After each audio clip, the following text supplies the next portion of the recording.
మాజీ ముఖ్యమంత్రి వైఎస్ జగన్మోహన్ రెడ్డి గారు మరొకసారి కార్యకర్తలకు భరోసా కల్పిస్తున్నారు. తాజాగా నెల్లూరు జిల్లా కార్యకర్తలకు సంబంధించి ఆయన మాట్లాడిన దాంట్లో కొన్ని కీలక అంశాలే చర్చించారు. ప్రధానంగా సూపర్ సిక్స్ ఇంకా అమలు చేయకపోవడానికి కారణాలు ఏంటో చెప్పుకొచ్చారు. జగన్ గనక ఇప్పుడు అధికారంలో ఉండుంటే ఏం చేసి ఉండేవారు, ఏ ఏ పథకాలు అమల్లోకి వచ్చిండేవి, ప్రజలకు ఏమేమి అంది ఉండేవి, ఇవి ప్రజలు చర్చించుకుంటున్నారని. అదే నేపథ్యంలో వాస్తవానికి ఈ నెలలో 3వ వారం తర్వాత జిల్లాల పర్యటన ఉంటుంది అని చెప్పారు. దాన్ని కూడా ఒక రకంగా ఇండైరెక్ట్ గా ఉండొచ్చు, ఉండకపోవచ్చు, లేదంటే ఫిబ్రవరిలోనైనా వెళ్ళే అవకాశం ఉంది జనాల్లోకి అని. ఎందుకంటే ఆయనకి పాస్పోర్ట్ వచ్చింది కాబట్టి ఆయన కుమార్తెకు సంబంధించి ఆ డిగ్రీ పట్ట ప్రధానోత్సవం కార్యక్రమానికి ఏదో ఆయన యూకే వెళ్ళబోతున్నారు అనేది ఒక ప్రచారం. ఆ నేపథ్యంలో ఈ నెలలో అది ఉండదు ఆ కార్యక్రమం అనేది కూడా ఇండైరెక్ట్ గా ఒక సంకేతం ఇచ్చారు. అయితే ఇక్కడ కార్యకర్తలకి ఎప్పటికప్పుడు ఏదో ఒక కార్యక్రమంతో ప్రజల్లో ఉంచే ప్రయత్నం ఆయన ఉన్నా లేకపోయినా చేస్తున్నట్టుగా కనిపిస్తోంది.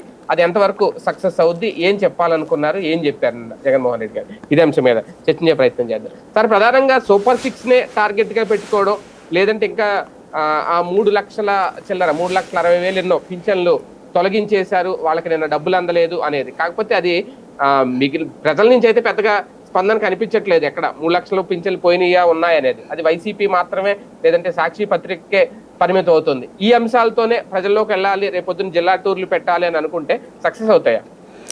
బేసిక్గా జిల్లా టూర్లు పింఛన్ గురించి పెడుతున్నారని నేను అనుకోను. అంటే భరోసా ఇవ్వడం కోసం వెళ్తున్నాడు. ఇవన్నీ అక్కడ వచ్చే డిబేట్ అంతే. ప్రాక్టికల్ ఇప్పుడేమి ప్రభుత్వ వ్యతిరేక పోరాటంలో భాగంగా వెళ్ళట్లా. తన పార్టీని సంఘటితం చేసుకోవడానికి వెళ్తున్నాడు. తన పార్టీలో ఒక నైరాశ్యానికి గురైన కార్యకర్త, ఒక విరక్తికి గురైన కార్యకర్త, అధికారంలో లేనప్పుడు జగన్ దగ్గరికి వెళ్ళే యాక్సెస్ ఉంది, అధికారంలోకి వచ్చాక మమ్మల్ని పట్టించుకోలేదన్నటువంటి నిర్లిప్తతో పార్టీకి దూరంగా ఉన్న కార్యకర్త, అట్లాగే ఈవేళ దాడులకి అణచివేతలకు గురైతూ ఇబ్బంది పడుతున్నటువంటి కార్యకర్తకి నేనున్నానని భరోసా ఇవ్వటం, ఇది జగన్మోహన్ రెడ్డి చేస్తున్న పని. కార్యకర్తలకి ఒక భరోసా ఇవ్వటం. నిన్న అతను మాట్లాడినటువంటి మాట కూడా ఓ రకంగా చెప్పాలంటే తెలుగుదేశం పార్టీకి సంబంధించిన వాళ్ళు, జనసేనకి సంబంధించిన వాళ్ళు, భారతీయ జనతా పార్టీకి సంబంధించినటువంటి వాళ్ళు జగన్ జీవితంలో రాకూడదని ప్రార్థించాలి. ఎందుకు అంటే అక్కడ అతను చెప్తున్నటువంటిది ఇప్పుడు అలాగే ఇవాళ వైసీపీ వాళ్ళని అరెస్ట్ చేస్తున్నటువంటి వాళ్ళు, లేదా వైసీపీ జగన్ హయాంలో పేరుతో అరెస్టులు చేస్తున్న వాళ్ళు, కొడుతున్నోళ్ళు, తిడుతున్నోళ్ళు, అధికారులు, వాళ్ళు ప్రిపేర్డ్గా ఉండాలి. జగన్ జీవితంలో రాకూడదని కోరుకోవాలి, అందరూ ప్రార్థించాలి. ఎందుకంటే అతను ఏం చెప్తున్నాడు నిన్న కూడా, రాసుకోండి, నోట్ చేసుకోండి, మిమ్మల్ని ఏ అధికారి ఇబ్బంది పెట్టాడో వాళ్ళది, వాళ్ళ చేతనే రేపు పొద్దున వాళ్ళ మీద యాక్షన్ మీ చేతనే చేపిస్తా, చట్టబద్ధంగానే చేపిస్తా, చట్టం ముందే నిలబెడతా. ఇప్పుడు చక్కటి అవకాశం కూడా వచ్చింది అంతే. ఇదివరకు లోకేష్ ఒక్కటి రెడ్ బుక్ మెయింటైన్ చేస్తే తర్వాత ఎమ్మెల్యేలు అందరూ రెడ్ బుక్లు మెయింటైన్ చేశారంటారు ఎమ్మెల్యే క్యాండిడేట్. ఇప్పుడు కార్యకర్తలనే రెడ్ బుక్లు మెయింటైన్ చేయమంటున్నాడు ఆయన. తద్వారా రేపు రాబోయేటటువంటి రోజుల్లో ఒక పైశాచికత్వం వెళ్ళిపోతుంది. ఎందుకంటే ఇప్పుడు ఎప్పుడో ఆ టైంలో జరిగినటువంటి కార్యాలయాల మీద దాడి వ్యవహారంలోనో లేకపోతే ఇంకోటో ఈవెన్ అప్పుడు అరెస్ట్ చేసిన వాటి మీద కూడా ఇప్పుడు రివర్స్ అరెస్టుల కేసులు పెడుతున్నారు కదా. కాబట్టి ఇప్పుడు అరెస్ట్ చేశారు ఒక అతన్ని, ఫర్ ఎగ్జాంపుల్ ఇతను రేపు పొద్దున ఇవాళ ఒక సోషల్ మీడియా యాక్టివిస్ట్ అని చెప్పేసి ఫర్ ఎగ్జాంపుల్ వర్రా రవీంద్రారెడ్డిని అరెస్ట్ చేశారు.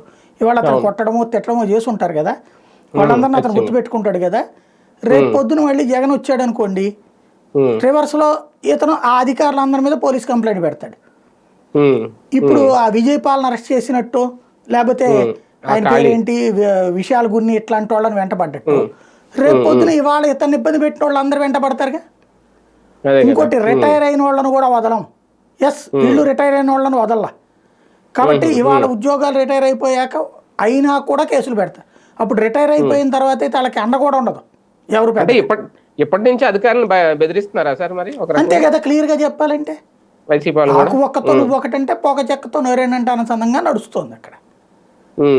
ఇదివరకు ఆయన బెదిరించారు చంద్రబాబు గారు, అమలు చేస్తున్నాడు. ఇప్పుడు ఈయన బెదిరిస్తున్నాడు, అమలు చేస్తాడు. చివరికి అధికారులు చట్టబద్ధంగా నిజాయితీగా బాధ్యతాయుతంగా పనిచేసే అధికారి భయపడాల్సిన పనిలే. కానీ రాజకీయంగా పనిచేసిన వాళ్ళు రాజకీయంగా పనిచేసి ఏదో ఒక హోదా కోసమో డబ్బులు సంపాదించుకునే పొజిషన్ కోసమో చేసినటువంటి వాళ్ళు ఎవరైతే ఉంటారో రికమెండేషన్ చేయించుకుని వాళ్ళు పార్టీకి లాయల్గా పనిచేయాలి, గవర్నమెంట్కి లాయల్గా. గవర్నమెంట్కి లాయల్గా చేస్తే తప్పులేదు. గవర్నమెంట్లో అధికారంలో ఉన్న పార్టీలకు లాయల్గా పనిచేశారనుకోండి, రేపు పొద్దున్న తేడా వచ్చినప్పుడు అవతల వాళ్ళకి లాయల్గా వచ్చేటటువంటిది కాదు. ఇవాళ ఎక్కడెందుకు, ఇవాళ ఎవరైతే విశాల్ గున్నీనో, క్రాంతి రాణా టాటానో, లేకపోతే పిఎస్ఆర్ ఆంజనేయులు వీళ్ళల్లో రిటైర్ అయిపోతే ఓకే, కానీ క్రాంతి రాణా టాటా, విశాల్ గున్నీ లాంటి వాళ్ళు యంగ్స్టర్స్. వాళ్ళతో పాటు ఇవాళ ఉద్యోగంలో నుంచి పక్కన పెట్టబడ్డటువంటి అనేక మంది డిఎస్పీలు, అనేక మంది ఐపీఎస్లు, దాదాపుగా 70-80 మంది ఇవాళ సైకలాజికల్గా ప్రెషర్ ఫేస్ చేస్తున్నారు, అవమానించబడుతున్నారు. వాళ్ళందరూ ఈ కక్ష రేపు పొద్దున గుర్తుపెట్టుకుంటారు కదా. రేపు జగన్ చెప్పినా వినరు వాళ్ళు, చట్టాన్ని తమ చేతుల్లోకి తీసుకుంటారు. ఇవాళ రోజున వీళ్ళని ఎట్లయితే ఏడిపించారో రేపు పొద్దున్న లుంగిల్లో తీసుకొచ్చి కూర్చోబెట్టి ఆశ్చర్యపోనక్కర్లేదు అవతల వాళ్ళని. వాళ్ళకున్న అధికారులను పూర్తిగా ఉపయోగించేస్తారు. అది విచక్షణ ఉండాలి, బాధ్యతగా ఉండాలనే మాటకే అర్థం లేదు. నేనేమంటానంటే రౌడీయిజంలోనైనా సరే, అధికారంలోనైనా సరే బాధ్యతాయుత తత్వం పోయిందా ఇక ఆ తర్వాత మన చేతిలో ఉండదు వ్యవస్థ. ఇక్కడ రెచ్చగొట్టేది ఏం లేదు, కార్యకర్తకి ధైర్యాన్ని ఇవ్వాలా. రెండవది అవతలవాడని భయపెట్టాలా. ఇక్కడ రెచ్చగొట్టడం కాదు, భయపెట్టడం. ఇదిగో ఇవాళ మీరందరూ ఎవరైతే అవతల వాళ్ళ పక్షానని చెప్పి మా వాళ్ళని ఇబ్బంది పెడుతున్నారో, మీరు చట్ట ప్రకారం చేస్తే అభ్యంతరం లేదు, కానీ చట్ట విరుద్ధంగా చేస్తున్నారు లేదా చట్టాన్ని మీ చేతుల్లో తీసుకుంటున్నారు, రేపు అదే చట్టంతో మీ అంతు తేలుస్తాం అనేటటువంటిది భయపెట్టే ప్రయత్నం అవుతుంది, రెచ్చగొట్టే ప్రయత్నం అవదు. అదే సందర్భంలో రగిలిపోతున్న కార్యకర్తకి ఒక మనోధైర్యం ఇవ్వడు. వాస్తవంగా నేను ఇంతకుముందు కూడా చెప్పా, ఇవాళ కనుక దాన్ని ఏమంటారంటే జస్ట్ అవాయిడ్ అని ఒక సూత్రం ఉంది. ఇవాళ కమ్యూనిస్టుల విషయంలో భారతీయ జనతా పార్టీ పాటించిన సూత్రం అది. కాంగ్రెస్ కమ్యూనిస్టు కలిసి రోజు భారతీయ జనతా పార్టీని తిట్టిపోసేవాళ్ళు గత 77 దశాబ్దాలుగా, గత 70 ఏళ్ళుగా. అసలు హిందుత్వ పాయింట్ ఆఫ్ వ్యూలో భారతీయ జనతా పార్టీ ఏముందని అధికారంలో, కానీ ఏం జరుగుతున్నా బీజేపీ వల్ల ఏదో అయిపోతుంది, ఆర్ఎస్ఎస్ వల్ల ఏదో అయిపోతుందని చెప్పి కమ్యూనిస్టులు అంటాం, అవును అని తానతందాన అని చెప్పేటటువంటిది అక్కడ అధికారంలో ఉన్నటువంటి కాంగ్రెస్ పార్టీ మాట్లాడుతూ వచ్చింది సుదీర్ఘకాలం పాటు. అయితే ఈ తర్వాత తాము అధికారంలోకి వచ్చారు భారతీయ జనతా పార్టీ. ఇప్పుడు చూడండి, తమ ఐడియాలజికల్ శత్రువు అయినటువంటి కమ్యూనిస్టుల గురించి వాళ్ళు మాట్లాడరు, లైట్. దాంతో వాళ్ళ కమ్యూనిస్టులు ఎవడు పట్టించుకుంటున్నాడు అంటే, నీ శత్రువుని అంతం చేయాలంటే వాళ్ళని కొల్లబడవటం కాదు, వాళ్ళని లైట్ తీసుకో, పట్టించుకోక. అధికారంలో ఉన్నవాడు మాట్లాడకపోతే నీ గురించి ఇంకా నీ బతికే ఉంది. ఇప్పుడు మొన్న చూడండి, ఆంధ్రప్రదేశ్లో జరిగిన ఎన్నికల్లో 21కి 21 స్థానాలు సాధించింది జనసేన, 10లో 8 సాధించింది భారతీయ జనతా పార్టీ. మిగతా వాటిట్లో ఒక 7-8 పోగొట్టుకుని తెలుగుదేశం. ఎంపీ సీట్లలోనైనా అదే కాన్సెప్ట్. ఎంపీ సీట్లలో తెలుగుదేశం 1 కోల్పోయింది, బీజేపీ 3 కోల్పోయింది. ఇది కాన్సెప్ట్. వీటిట్లలో ఎందుకు ఎక్కువగా జనసేన మొత్తం 100% స్ట్రైక్ రేట్ సాధించింది? క్రిందటిసారి లీడ్ రోల్ అది తీసుకుంది కాబట్టి, ఇప్పుడు అంటే ఒక అగ్రెసివ్నెస్ అనేటటువంటిది ఎవరు టచ్ చేస్తారు? ఇప్పుడు నరేంద్ర మోడీ కానీ వీళ్ళు ఎట్లయితే కమ్యూనిస్టులు అవాయిడ్ చేశారో, తెలివైన వాళ్ళు అయితే వైసీపీకి సంబంధించి అవాయిడ్ చేయాలి. ఎక్కువ పద్దాక వాడిని అరెస్ట్ చేయి, ఈయన అరెస్ట్ చేయి, ఆడిని లోపలేవి ఇచ్చేసాం, వీడి లోపలేవి ఇచ్చేసాం, చుక్కలు చూపించాం ఇది అన్నప్పుడు నువ్వు చంద్రబాబుని అలాగా. అంతకుముందు తెలుగుదేశం వాళ్ళకు ఒక పెద్ద టెన్షన్, ఎందుకని సంక్షేమ పథకాలన్నీ ఇచ్చుకుంటూ పోతున్నాడు జగన్మోహన్ రెడ్డి. ఏది ఆపట్ల, ఏది విమర్శిస్తాం మనం, ఇవ్వకపోతే విమర్శిస్తాం, ఈడికి ఇవ్వలేదని. ఇస్తా ఉంటే ఏమంటారు, ప్లస్ పార్టీ కార్యకర్తల చేత ఇప్పిస్తున్నారు అనొచ్చు, కానీ అక్కడ ఇస్తుందేమో వాలంటీరు, అడిగినోడికి అందరికి ఇస్తున్నారు. ఇంకా అందులో ఏం మాట్లాడాలో అర్థం కాక 2-3 ఇబ్బంది పడ్డారు. తర్వాత అమరావతి వచ్చాక వీళ్ళకి ఒక స్కోప్ వచ్చింది, ఏది 3 రాజధానుల బిల్లు పెట్టాక ఒక టాపిక్ దొరికింది. ఆ తర్వాతన అచ్చెన్నాయుడు అరెస్టులు, రవీంద్ర అరెస్టులు, ఇట్లాంటి నాయకుల అరెస్టుల తర్వాత అయ్యో మమ్మల్ని వేధిస్తున్నాడనే ఫీలింగ్ వచ్చింది. అది చెప్పడానికి ఒక టాపిక్ వచ్చింది. Chandrababu arrest peak stage. అట్లాగే ఇప్పుడు ఇవాళ వీళ్ళ పని ఏదో వీళ్ళు చేసుకొనిస్తే జగన్ ఎంతవరకు మంది నమ్ముతారో తెలియదు. అలా కాకుండా ప్రతిరోజు నువ్వు జగన్ నామస్మరణ చేస్తే చర్చ వస్తుంది ఆటోమేటిక్. ఇవాళ నేను ఆ పొద్దున వీడియో పెట్టా, ఇది మన పోల్ పెట్టా నా దాంట్లో, ఏమని ఇట్లాగా దీంట్లో లోపం ఎక్కడ జరిగింది, టీటీడీదా లేకపోతే కనుక మన పోలీసులదా లేకపోతే సహజమా అన్నట్టు. వెంటనే కోపం వచ్చేసింది చాలా మందికి. నువ్వు గవర్నమెంట్ వెనకేసుకొస్తున్నావు, గవర్నమెంట్ కోసం నువ్వు మాట్లాడుతున్నావు, ఆ ప్రభుత్వం అని ఎందుకు రాయలేదు అనేది. మనం ఒక జర్నలిస్ట్గా చూస్తే అందులో ప్రభుత్వం అనడానికి లేదు. అక్కడ తిరుమల తిరుపతి దేవస్థానం దాంట్లో ధర్మకర్త ఫెయిల్ అయ్యింది ఆ నిర్వహణ వ్యవస్థ. అక్కడ చూడాల్సింది పోలీసులు. ఇది జర్నలిజం బ్యాక్గ్రౌండ్లో మనకి తెలుసు కాబట్టి మనం ఆ రూట్లో పెట్టాం. కానీ దాని మీద వీళ్ళు ఎలా కోపగించుకుంటారు, నువ్వు తెలుగుదేశానికి అమ్ముడు పోయావు లేకపోతే ఇట్లా అని మాట్లాడతారు. అంటే ఇక్కడ నువ్వు అవాయిడ్ చేసినా సరే కొన్ని సర్కమ్స్టాన్సెస్ అట్లా వచ్చేస్తాయి అంతే. అవును, బాధ్యతగా ఉన్నా సరే. ఇప్పుడు అట్లాంటి సిచ్యుయేషనే జగన్మోహన్ రెడ్డికి వీళ్ళు పదే విమర్శించడం వల్ల ఇవాళ చర్చిస్తున్నారు. వాళ్ళు చాలా మంది మాట్లాడుతున్నారు. మన దాంట్లోనే కామెంట్లో చూస్తే ఇదే ఎవరు బాధ్యులు అంటే జగనే బాధ్యుడు అని రాసేస్తారా రేపు. జగనే కుట్రంటారులే, ఏదో ఒకటి పట్టుకొస్తారులే, డైవర్షన్ చేస్తారులే. అంటే ఒక అసంతృప్తి వచ్చేసింది ఇప్పటికే. పెద్దాన్ని జగన్ మీదకి తోస్తారు ఇలా చేతకాంతానాన్ని అనేది. ఇది పెరిగిపోతుంది రేపు పొద్దున. నువ్వు జగన్ గురించి తక్కువ మాట్లాడి ఆ సంబంధిత శాఖల మీద చర్యలు తీసుకుని ఉంటే నీకు ఇష్యూ ఉండదు. వీళ్ళు చేస్తోంది పదే జగన్ని పెద్ద దాంట్లో లాగుతూ ఉండటం ద్వారా జగన్కి మళ్ళీ వీళ్ళే లైఫ్ ఇస్తున్నారు. ఎందుకంటే వీళ్ళ ముగ్గురు ఒకటి, ఇంకా ఆల్టర్నేటివ్ ఏంటి, అది ఇక్కడ కీ పాయింట్. ఆల్టర్నేటివ్ జగన్ ఒక్కడనే చూపెడుతున్నారు. ఇవాళ మంచి జరిగింది అని అన్నిటికీ నీది కారణం అంటే నీ చెడుకు అంతటి కారణము నీదే అయినప్పుడు నీ చెడుకు ఆల్టర్నేటివ్ ఎవరిని ఎన్నుకోవాలంటే జగన్ అని వీళ్ళే చూపెడుతున్నారు. తద్వారా ఒక ఛాన్స్ ఇస్తున్నారు అతనికి. అవును. కానీ ఇప్పుడు ఈ నెలలో ఇంకా ఈ జిల్లాల పర్యటన ఉండదు అనే క్లారిటీ వచ్చిందా సార్? నిన్న ఆయన మాట్లాడిన మాట నాకు తెలిసి 29లోనే ఉంటది అన్నారు. 29-30లో ఉంటదని విన్నాను నేను. ఎందుకంటే ఆయన 16 ఎప్పుడు యూకే వెళ్తున్నారు అని 4 రోజులు 5 రోజుల్లోనే అంటున్నారు కదా. అంతేనా? అంతే, చిన్నది. అంటే నేను మాటలు ఆయన జనవరిలో గానీ ఫిబ్రవరిలో గానీ అన్నారు. ఓకే, అట్లయితే మనం ఫిబ్రవరిలో పెట్టుకుంటారేమో. అంటే గానీ అన్నారంటే ఒకవేళ అవదేమో అని పోస్ట్ పోన్ చేస్తున్నారు అనేది. అంతే సార్. ఒక రకంగా కార్యకర్తలకు అండగా ఉండాలి అనే కాన్సెప్ట్ ఇది కంప్లీట్ గా ఈయన జిల్లాల పర్యటన పెట్టుకోవడం మెయిన్. ఆ తర్వాత ఇవన్నీ వస్తాయనుకోండి, సూపర్ 6 హామీలు ఇవన్నీ. కానీ ఒక నిర్వేదంలో ఉన్న కార్యకర్తనే మళ్ళీ యాక్టివ్ చేసే ప్రయత్నం జగన్మోహన్ రెడ్డి గారు ఎందుకు ఆ సిచ్యువేషన్ తెచ్చుకున్నారు అంటే ఏం చెప్పాలి? బేసిక్ గా ఒకటి, అధికారంలో ఉన్నప్పుడు ఇవాళ తెలుగుదేశం వాళ్ళు తిడుతున్నారు చంద్రబాబు. ఇప్పుడు ఇదొక వైఫై పవర్ అనేటటువంటిది. ప్రతి కార్యకర్తకి న్యాయం చేయడం సాధ్యం కాదు పవర్లో ఉన్నప్పుడు. అదే సందర్భంలో నిర్లక్ష్యం కూడా అంటే ఎట్లుంటదంటేనండి, ఇప్పుడు ఇవాళ జగన్మోహన్ రెడ్డి దగ్గరికి గబక్కన వెళ్ళగలరు, ఎందుకు ప్రతిపక్షంలో ఉన్నాడు కాబట్టి. ఇవాళకి కూడా కొన్ని రిస్ట్రిక్షన్స్ ఉంటాయి, కానీ కాసేపు వెయిట్ చేస్తే వెళ్ళగలరు. ప్రతిపక్షంలో వెళ్ళిన కూడా ఆ తర్వాత అధికారంలోకి వెళ్తే పోలీసులు ఆపేస్తారు. అక్కడ నీకేమనిపిద్ది, నేను జగన్ కోసం ఇంత చించుకున్నాను కదా, నన్ను పోలీసు ఆపితే ఎవడో ఎందుకు లేడు అంటారు. కానీ నువ్వెవడికి తెలుసు అక్కడ.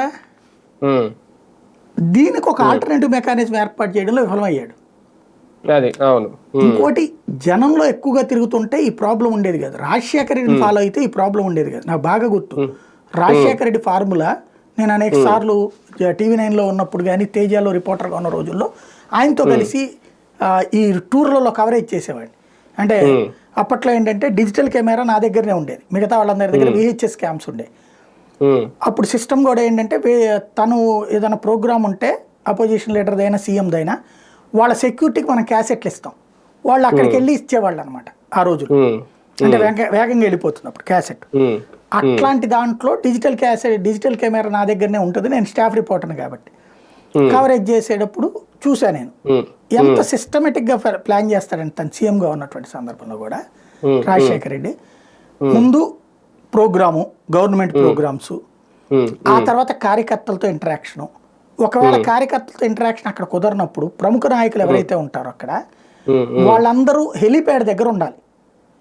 అక్కడ హెలీప్యాడ్ ఎట్లాగ ఇప్పుడు ఫర్ ఎగ్జాంపుల్ మాకు విజయవాడలో ఉంది, ఇందిరాగాంధీ స్టేడియంలో పెట్టేవాళ్ళు. అయితే ఎంత జాగ్రత్త తీసుకుంటాడంటే అతను ఉదయం 9 నుంచి 12 గంటల దాకా ఉంది ప్రోగ్రాం. భోజనాలు ఏర్పాటు చేపిస్తాడు, స్నాక్స్ ఏర్పాటు చేపిస్తాడు ముందే.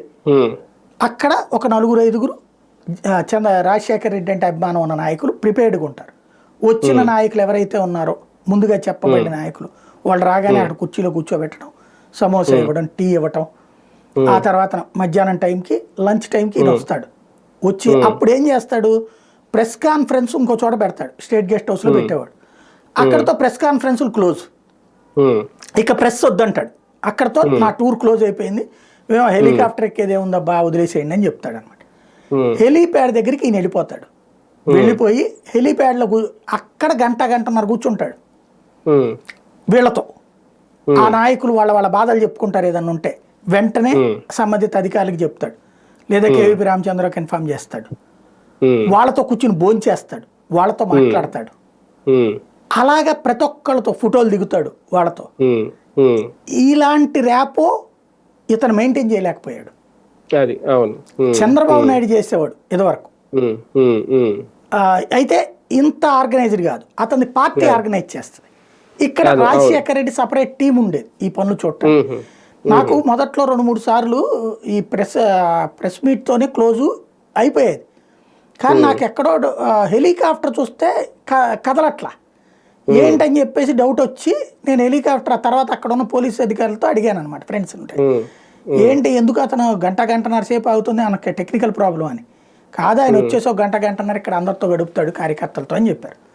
అందుకని 3వ సారి నుంచి నేనేం చేసేవాడిని అంటే కెమెరామెన్ని సైలెంట్గా వీళ్ళది ఉంటారు కదా ఇన్ఫర్మేషన్ డిపార్ట్మెంట్ వాళ్ళ కెమెరామెన్తో పాటు పంపించేసేవాడిని. లేకపోతే వాళ్ళకే కెమెరా ఇచ్చి పంపించేసేవాడిని. ఏదంటే వాళ్ళ పర్సనల్ది ఉంటుంది ఒకటి, ఐఎన్పిఆర్ కాకుండా వాళ్ళతో పాటు పంపించేసేసి నేను క్యాజువల్గా వెళ్ళిపోయేవాడిని వితౌట్ కెమెరా. ప్రెస్ అక్కడ తెలుసు ప్రెస్కి లేదండి ఇక్కడ అంటారు, ప్రెస్గా కాదయ్యా సరదాగా వచ్చానని చెప్పేవాడిని. అప్పుడు ఎవరు ఆపేవాళ్ళు కాదు, అక్కడ ఉన్న లీడర్లు అందరూ తెలిసిన వాళ్ళే కాబట్టి ఆపేవాళ్ళు కాదు.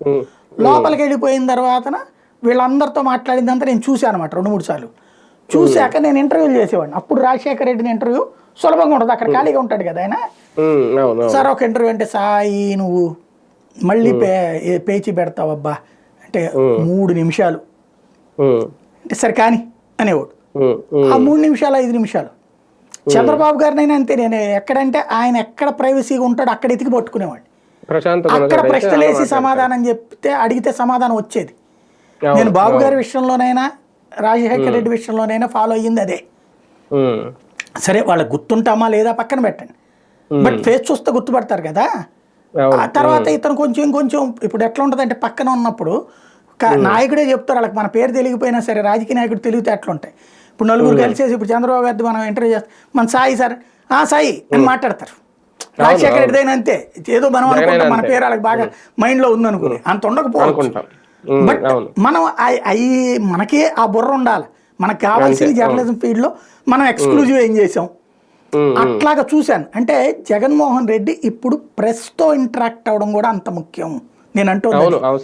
ప్రెస్తో ఇంటరాక్ట్ అవ్వడం, వాళ్ళతో కూడా మాట్లాడటం, కార్యకర్తలతో పాటు అనేది కూడా చాలా ముఖ్యం. అది బాగా దృష్టిలో పెట్టుకోవాలి. సార్ నిజంగా జగన్ గుర్తొస్తున్నాడా ప్రజలకు ఇప్పుడు, లేదంటే ఓన్లీ వైసీపీ మాత్రమే చెప్తుందా? ఒక లిస్ట్ రాసుకొచ్చారు మొత్తం, జగన్ ఉంటే ఇది వచ్చి ఉండేది, జగన్ ఉంటే అది వచ్చి ఉండేది, ఇప్పుడు ఏం రావట్లేదని ప్రచారానికి మాత్రమే పరిమితం ఇలాంటి. నేను అబ్జర్వ్ చేస్తున్నంత వరకు గ్రౌండ్ లెవెల్లో జగన్ మీదన ఇంకా అనుకూలత రాలా, ప్రభుత్వం మీదన ప్రతికూలత ఆరంభమైంది, స్టార్టింగ్ స్టేజ్ లో ఉంది అయింది. అయితే ఇదేమి విపరీతమైన ద్వేషం లేదు, ఏం చేస్తాడులే చూద్దాం లెట్స్ వెయిట్ అండ్ చేసేస్తే పోతుంది. చూద్దాంలే అవాయిడ్ చేస్తున్నారు ఆన్సర్, కానీ ఏదో ఆడేదో నాశనం చేశాడు అంటున్నారు కదా, ఇది చేస్తున్నాడు అనే టైప్లో ఉన్నారు. అంతేగాని ప్రభుత్వం మీద వ్యతిరేకత ప్రారంభమైంది, కానీ అది జగన్ మీద అనుకూలత వైపుకి టర్న్ కాల ఇంకా, అది గుర్తుపెట్టుకోవాల్సింది. పూర్తి స్థాయి స్పేస్ అయితే ఇంకా రాలేదు, వైసీపీకి దొరకాలి, భవిష్యత్తులో వస్తుందేమో చూడాలి. రైట్, చూద్దాం. మొత్తానికి కార్యకర్తలకి అండగా ఉంటాను అని ఒక హామీ అయితే ఇచ్చారు జగన్మోహన్ రెడ్డి. ఇక నుంచి ఆ దిశగానే కార్యక్రమాలు ఉండబోతున్నాయని పిలుపునిస్తున్నారు. అలాగే రెడ్ బుక్ విషయంలో కూడా చెప్పుకొస్తున్నారు, ప్రతిదీ నోట్ చేసుకోండి ఏం జరిగిందో. ఈ మాటలతో ఏంటంటే ఒక భరోసా, మళ్ళీ మనమే అధికారంలోకి రాబోతున్నాము అనే భరోసా కల్పించే ప్రయత్నంలో కూడా ఇది ఒక భాగమని అనుకోలేము. చూద్దాం వైసీపీ ఇక నుంచి ఎలాంటి కార్యాచరణ చేపట్టబోతుంది, అలాగే జిల్లాల పర్యటన ఎప్పటి నుంచి ఉండబోతుంది అనేది కూడా అధికారిక ప్రకటన రావాల్సి ఉంది.